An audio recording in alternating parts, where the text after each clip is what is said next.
Can't you just feel it? The conflict is becoming apparent in our culture. It reminds me of those words of John Paul II. We're now living in the final confrontation between the gospel and the anti-gospel, between the church and the anti-church, between Christ and the antichrist. And if we don't choose to know God's word, to believe God's word, and follow God's word, we're going to be a sitting duck for all kinds of confusion, all kinds of disorder. Those are really important choices that people have to make. And these choices are difficult. Who am I going to marry?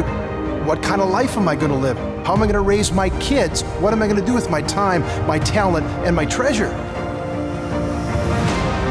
And I have to make a choice today. Jesus says to each one of us, I came that you might have life and have it to the full.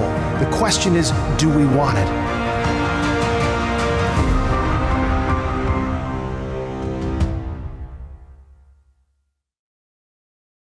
Well, welcome, friends. I'm Peter Herbeck. You're here for another episode of The Choices We Face. I'm delighted to be able to introduce to you today a very special guest, Dr. Jennifer Roback Morris, who's the founder of the Ruth Institute. The Ruth Institute is on the front lines of fighting for the family, for the rights of children, a really important ministry. Delighted she's here with us today. Welcome, Dr. Morris. Oh, thanks for having me, Peter. Yes. This is very exciting for me. Yeah.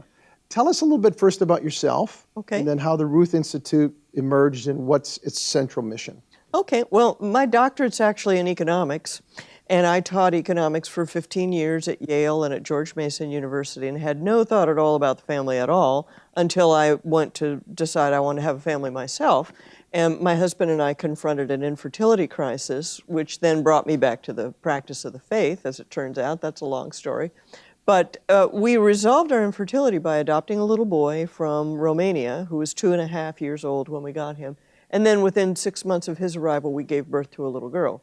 So we saw firsthand the contrast between those two children. We saw firsthand children need their parents. There's no substitute for what mother and father do for their children. And so that realization really changed my life, changed the course of my career and my writing and all of that. So all of the academic background that I have in statistics and social systems and all of that you get in economics, now I'm bringing all that to bear on the family and the problems of the family. And out of that grew the idea that we really need an institute to understand and advocate for the family and its significance in society. So that's how it all came about, Peter. Okay. Now, I'm sure just about everybody watching the program today understands the enormous struggle, battle that we're having with the family. Remember, not long ago, Pope Francis said the whole world is at war against the family, and marriage. And so you're right on the front lines of all that stuff. What do you see? What are we looking at? What's happening? I mean, what's happening and why is this all happening? Well, at the spiritual level, of course, it's a spiritual warfare. And I think that the evil one recognizes that the family is the core of society. So if you can bring down the image of love in the family, you can really do a lot of damage to everything that God, our Creator, is trying to do for us, So attacking the family is attacking the most basic ways that people attach to each other and the most basic way that we come to know who we are and that we learn how to love. All of that takes place inside the family. So, if you were trying to destroy people and hurt their feelings and make everybody miserable, that would be a good place to start, attack the family. But what we're dealing with is the long-term fallout of flight from reason, which has been going on probably 500 years, really, when you look at it, and a flight from the human body, that we're uncomfortable with the human body. We think it's all up here, I am what I think. If I think I'm a man, I'm a man. That is the fruition of 500 years of nominalism, I guess you could say. That's it. It doesn't get any more tangible than that. That you are whatever you say you are.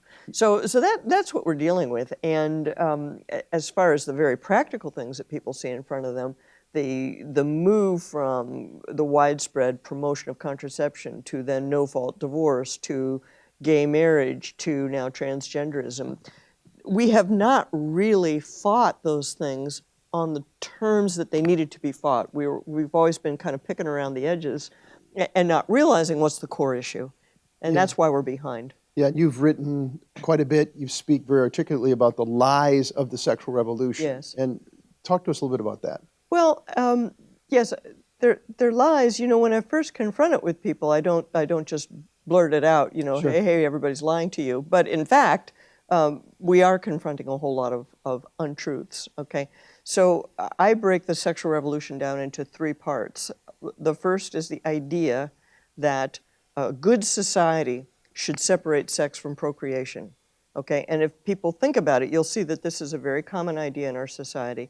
Many people in power are deeply committed to that idea. That's what's behind abortion. That's what's behind the Health and Human Services mandate that is still plaguing the Little Sisters of the Poor and other Catholic providers and so on. But the idea that we should build society around the idea that sex and procreation can be separated, sex and babies can be separated. Well, that's a lie. You can't do that. You can't build a whole society around the idea that sex is a sterile activity, right? Yeah. So that's number one. I call that the contraceptive ideology.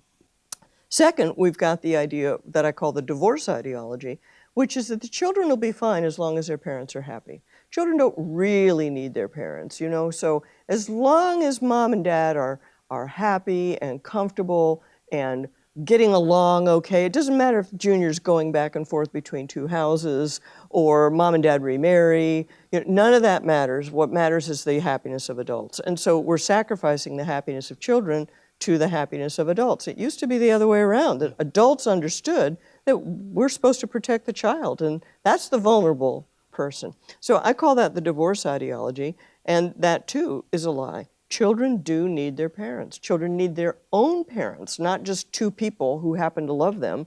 They need their own parents. And so that places obligations on us as adults, and we don't get to do anything we want sexually. We don't get to be mean to our child's other parent, right? Because that has a big impact on the child. That's half of who they are, right? If you and I divorce and I say, I don't love you anymore, well, from Junior's point of view, you don't love half of who I am because you don't love my dad, So that's a huge lie, one of the most damaging. And then finally, the idea that that men and women are really identical, interchangeable, the differences we see between men and women, that's all socially constructed. It can be reconstructed at the cultural level, and now increasingly it can be reconstructed at the individual level using technology and enough social sanctions to make me say, well, Peter thinks he's a girl, so Peter's a girl, and now we're all going to agree on that Peter's really a girl, Right. But actually, truthfully, men and women are different. Men and women really are different, right? Oh, wow, really? Yeah. You know what? I hate Who'd have thunk it? I hate to break it to y'all, but that's the most basic fact of our human existence, right? As biological beings.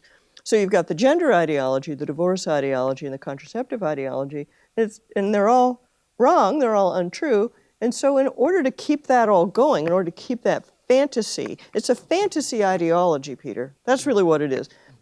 People have in their minds, it'd be so wonderful if this were all true. So we've got people with a lot of power and a lot of money investing in making it look like that's true. Yeah. And so that means force, increasingly government force, the force of the powerful institutions in society bringing their, whatever pressure they have to bear, and propaganda, lots and lots of propaganda. So how does the propaganda work? How do you see it? What do you mean? How does it work? Or what's an example? How are they using propaganda today? Like, how does the average person get affected by the propaganda? How does it come to them? Well, it can come to you all kinds of ways. I mean, you could be walking down in the grocery store and see things on the covers of magazines that are nothing but propaganda. A Time cover story that says something like, "Is there really overpopulation?" or "Isn't it wonderful to be childless?" The new childlessness. Or you'll hear songs. I heard a song in the supermarket. This old song of Mary McGregor's called "Torn Between Two Lovers." Think about that song back from the 70s. It's about a woman who has, who's evidently being sexually active with two men, and how am I going to break it to them? And I really love them both. And blah blah blah blah blah. Okay, it's a pro-adultery anthem, and I'm hearing it in the supermarket with the words and everything.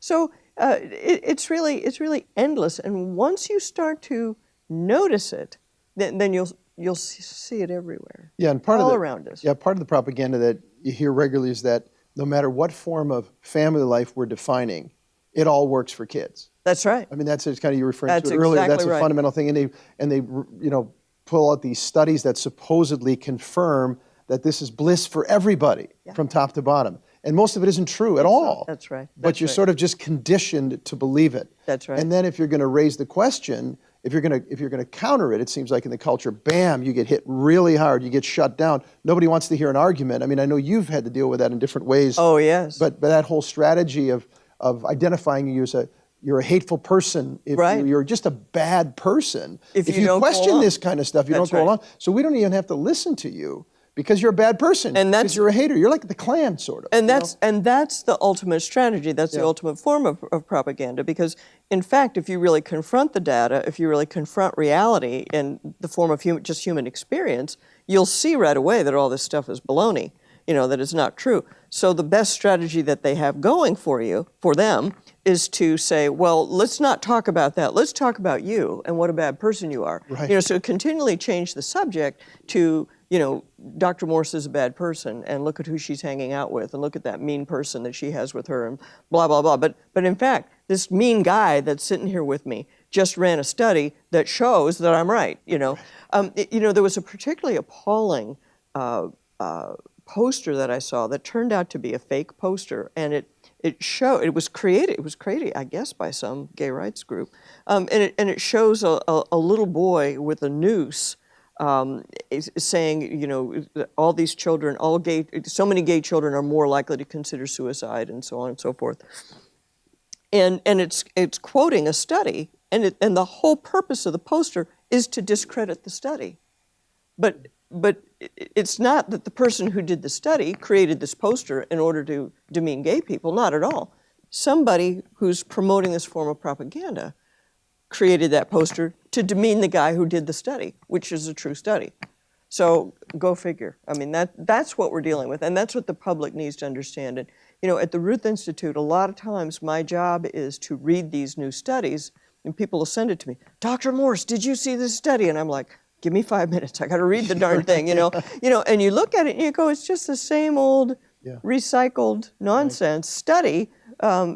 It's advocacy research. That's what I call it. And I don't want to forget to say it. I think you might be the clearest voice in the Catholic Church I know today that is on top of that stuff and regularly articulating and picking it apart, helping us see really what's coming at us. It's very helpful. So we're going to have some time at the end of the program for you to drive people, encourage people to go to the Ruth Institute website. Last night, I was able to hear a wonderful presentation you gave here in the Ann Arbor area.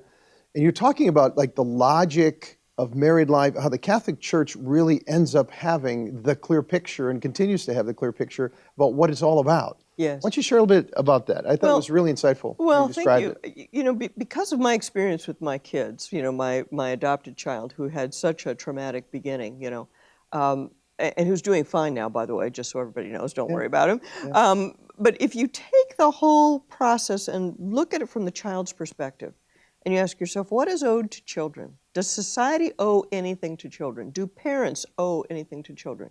And I say that we owe children a relationship with both of their parents, an ongoing, loving, face-to-face relationship, unless something awful happens, that should be the norm that is expected for every child.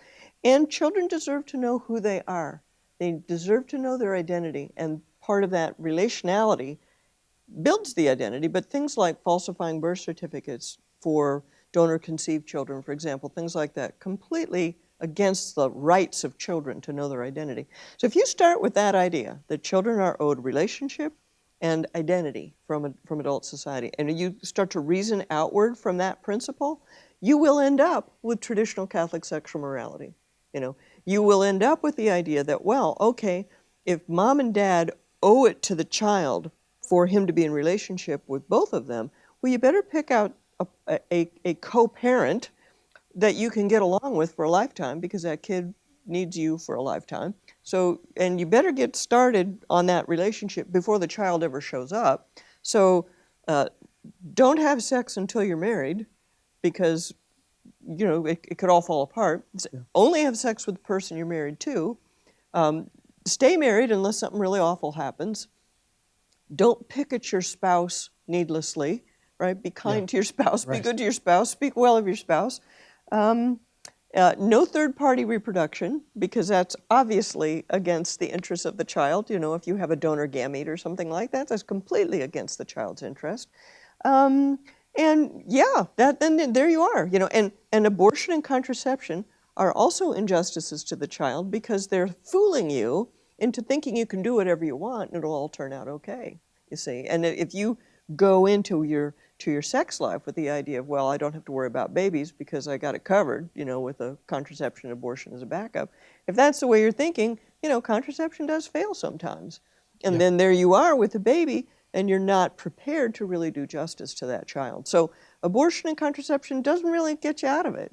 Doesn't solve the problem, and that's what the culture wants you to think, is that it's going to solve the problem. I think that's one of the contributions you make and make so effectively is understanding the justice issue that's in play here. Yes. That really, a lot of this is injustice to children. Absolutely. And it's ironic the culture's talking about protecting children all the time, and this is the fundamental place where children are protected. That's right. As a family, so we're blowing that up on the one hand, and on the other hand, we're having the government has to step in and do more to sort of protect the children, kind of, as a consequence of all That's this. right. That's right. But you've already undermined the best support system they could ever have, which is their own mom and dad working together as a team.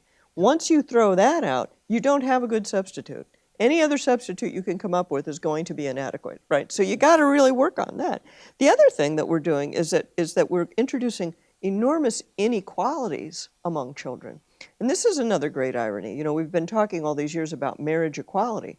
And what marriage equality means is equality for adults between a same-sex couple and an opposite-sex couple. Well, I was always trying to argue, when I did a lot of debating on this subject, I was always trying to argue, you know, look, you cannot make same-sex couples and opposite-sex couples equal in every dimension that marriage touches. You know, you can make them equal, you know, on their wedding day or their marriage licenses or things like that, but they can't be equal with respect to children because their children are coming into being in different ways, and you're introducing new inequalities. You're giving social sanction to a whole raft of new inequalities among children in order to create equality for adults. Yeah. That's not right. That can't be right. No, I'm sure many of our listeners have faced the challenges of knowing how to talk about this stuff in our culture today. You know, one of the most common things people will say is, look, all that a child needs is loving parents, two loving people, you know, or one loving person, you know. So they don't necessarily need a mom and a dad. Right. What do you say